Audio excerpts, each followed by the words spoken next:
हगवणे कुटुंबाचा आणखी एक हावरटपणा समोर आलाय। वैष्णवीच्या लग्नात 1.5 लाखांचा रुखवत देण्यात आला होता, अशी माहिती वैष्णवीच्या वडिलांनी सामाजिक कार्यकर्त्या अंजली दमानी यांना दिली।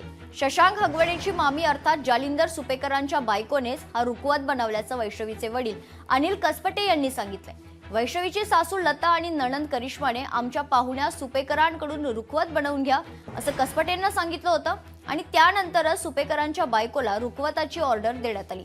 वैष्णवीच्या लग्नातील रुखवताचे 1 लाख रुपये चेकने तर 50,000 रोख देण्यात आले होते।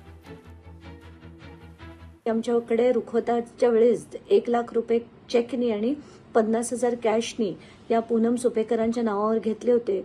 तर मी म्हटलं त्याचे काही डिटेल्स असतील तर मला पाठवा, म्हणून त्यांनी मी मागितलं म्हणून त्यांनी मला आता ते चेकचे डिटेल्स पाठवले आणि खरंच बघून शॉक बसला की पूनम जालिंदर सुपेकर यांच्या नावाने ते 1 लाख रुपये डेबिट सुद्धा झाले होते 20 एप्रिल 2023ला। याच्यावरनं दिसतंय की हगवणे कुटुंबाचं आणि सुपेकर कुटुंबाचं किती सख्य होतं। तर आता अनेक गोष्टींचा उलगडा अजून होणं बाकी आहे की आज तगायत म्हणजे जवळजवळ 15 दिवस उलटल्यानंतर सुद्धा करिश्मा हगवणे आणि लता हगवणे यांचा मोबाईल अजूनपर्यंत पोलिसांनी जप्त केलेला नाही। तर हा का जप्त झाला नाही, कोणी त्यांना ती आयडिया दिली मोबाईल गायब करायची, हे कसं सगळं होतं, या अनेक गोष्टींचा उलगडा आता काही काळात होईल। लोकशाही मराठी ऐका, पहा, जागरूक रहा।